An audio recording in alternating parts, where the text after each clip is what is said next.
Where's the Joker? I'll never give up my puddin'. Why are you protecting a psychotic clown who treats you like garbage? Ask the guy who fucks bats. He doesn't do that! Jim! Sorry. I'm not telling you shit.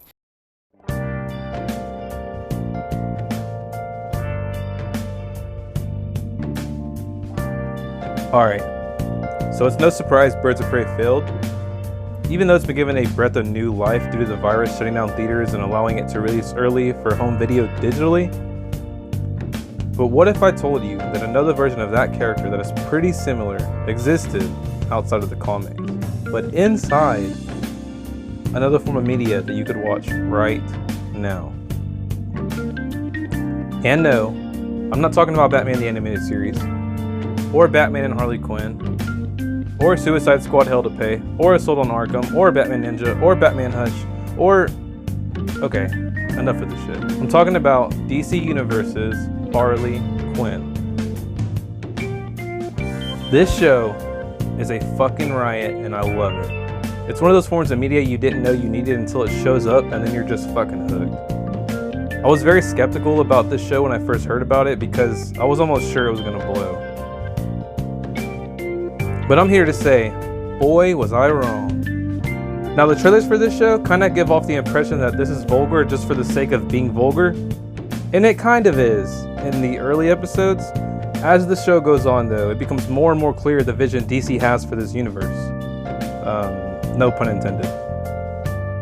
Now at first, I was kind of salty when I found out Arlene Sorkin or Tara Strong, the superior Harley Quinn voice actresses, were not voicing the character. But I gotta say, after seeing the first season and the first episode of season 2 more recently, I completely understand why they weren't brought back. Kaylee Cuoco? I don't know, I might be butchering that. But she does knock this version of Harley out of the park. They kind of ditched the Brooklyn accent and went for something unique to their own, which I can respect. Admittedly, I've not been too impressed with some of the more recent voices for Harley in the animated films, but this one I can kind of get behind. The thing about this universe is they kind of throw all your expectations out the window and do their own thing. Whatever you think a character is going to sound like in your head, kind of like when you read a comic book, just go ahead and throw that shit right out the window. It's generally a good thing. I got a few gripes, but most of it fits well. What you have to know going into this show is, it is a comedy for nerds, and believe me, there is a shitload of Easter eggs, and they do touch on some of the popular arcs in the DC mythos, so far at least. Now there's a lot of things I like about this show, even though it's pretty different from anything we've seen before. I also got a few complaints, but let's talk about the good stuff first. Now you may be wondering, how connected and big this universe is. And to answer your question, it's pretty fucking big. I mean, a ton of characters appear and they do a good job making a lot of the C-listers interesting and likable. We see the Justice League, Legion of Doom, the Injustice League, the Suicide Squad, the Bat Family, Batman's Rogue Gallery, and a ton of others. All handled differently than we have seen before, and I mean over the top. So let's talk about some of my favorites just to name some. Jim Gordon, who is a washed up alcoholic. King Shark, who is a vicious as hell but gentle giant. Clayface, who is a try-hard actor. Poison Ivy, who is a sinister yet sweet and sympathetic friend. Bane, who is a walking punching bag, even though he is one of the more physically able villains. Also, they use Tom Hardy's Bane voice, which is like hilarious. Got a razzie zazzy for Bang? It's Bane! You know it's Bane! I'm here every day, Todd. Goddamn millennials. Whatever, Bang.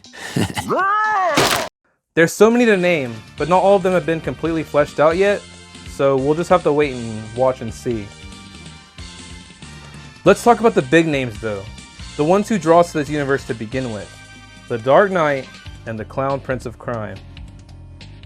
This version of Batman is kind of funny.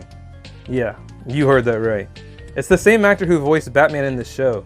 The Brave and the Bold, which I haven't watched the whole way through yet, but if you've seen any clips of it, you know it's a more comedic golden age style of Batman. The voice fits here though, and just gives a more comedic element to Batman to fit the show all while still keeping its roots intact. This is sort of how they handle the Joker also, but his voice is much more sinister with comedic undertones to it. He is violent as hell, hilarious, and holds back nothing. Again, all the roots intact, just way more R-rated, which I've always wanted to see. Now I'm not going to touch on this too much because there hasn't been too much character development yet, but I really hope they don't just keep butchering Damian's Robin like this the whole show.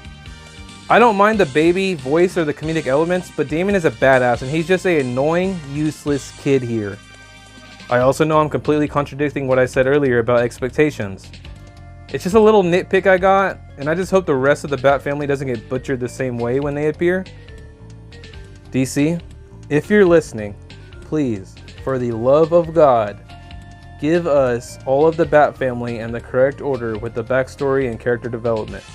Just once in media, outside of the comics, I want to see all the Bat family in a single universe.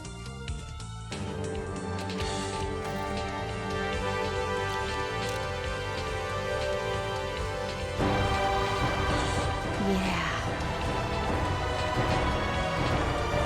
Fuck! Looking at you, Batman the Animated Series, even though that is the single greatest Batman cartoon to ever be made. Which reminds me, you'll see some callbacks and references to that show, like some of the character designs and returning characters from that series, or even some animation homages. Now you may be wondering, this is a video on Harley Quinn's show and you haven't really said shit about her, and to that I say, chill out, I'm getting to it. So one of the things I was most worried about this show was that this version of Harley just end up being a plot device to see the Joker and Batman. Realistically though, it is the other way around. This is Harley's story, without a doubt, and it's kind of crazy how well balanced the show is despite having so many characters. Harley's arc here is what you would think. She has finally realized Mr. J does not give a single damn about her, and she is finally ready to get out of his shadow. Sound familiar? Let me just say, it has done much better here. Harley isn't shown as a hero or an anti-hero. She's a villain. That is her entire arc. She has a heart, but she is a villain. This version of Harley is so desperate to get out of the Joker's shadow, she goes into all-out war against every other crime syndicate in Gotham City, while also bumping heads with some heroes in the process. She goes through all the villainous cliches from getting an evil lair to getting her own team together to help execute her plans. The first season focuses heavily on her trying to get inducted into the Legion of Doom, while the Joker gives her a hard time the entire way. Lex Luthor also appears and throws his own schemes into the mix. This arc really does show us how sinister the Joker is in this universe and how much power and control he really does have in the Gotham underworld, and even amongst his own peers in the Legion. Season 2 just premiered, so we'll have to wait and see where the story goes from here, but even after the first episode, they seem to be setting up some very high stakes. I think it goes without saying that this is 100% an adult cartoon. The animation and vibe really reminds me of that old Comedy Central show called Drawn Together. I don't know if there's any correlation or inspiration there, but I noticed it. I always wanted a Batman the Animated Series adult cartoon similar to the DC animated universe, but way more serious and seasonal arcs, but beggars can't be choosers, and this is the next best thing. The comedy in this show is pretty good. They're consistently making fun of the DC mythos, superhero cliches, pop culture media, and even some modern touchy subjects we deal with in this new PC America we have been dealing with lately. If you're even mildly interested in a DC comics and enjoy some adult cartoons, I would say give it a watch. The DC Universe app actually has some good content on there, so you could get it for a month and watch everything you really wanted to. I'm certainly excited to see where the series will go, and I really do hope we get some spin-offs in this universe for other characters. I'd say this is a win for DC, and could be the next animated universe they add to the list they already have. Thanks for watching, be safe out there in quarantine. Later.